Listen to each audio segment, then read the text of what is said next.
The November rain pattered on the tin roof of Sarah's isolated cabin. She was trying to read when she heard it, a faint, rhythmic tapping from outside, like bone against wood. She froze, hoping it was just a branch in the wind. But when she looked out the window, a figure stood near the trees, unmoving, shrouded in tattered clothing. Swallowing her fear, Sarah opened the door and found a small, polished bone on her doorstep, tied with a frayed red ribbon. Etched into it was a strange, twisted symbol, a tiny, skeletal figure. Her pulse quickened as she remembered the legend locals had warned her about, the Bone Weaver, a spirit cursed to roam the forest, piecing together bones to form ghastly creations. The tapping resumed, this time from inside the cabin.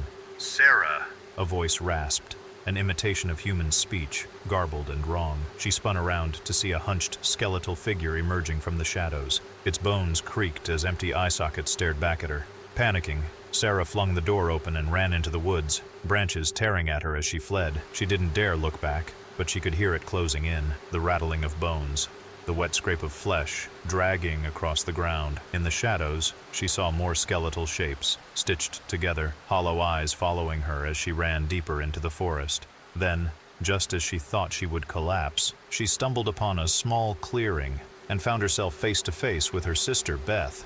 Beth? Sarah gasped, horrified. What are you doing here? Beth's expression was blank. I came to find you. You never told me you'd come out here. The figure stopped at the edge of the clearing, watching, motionless. Beth, we need to run. Sarah urged, grabbing her sister's hand, but Beth didn't budge. It's too late for running, Sarah. Beth's eyes were empty. Her voice soft.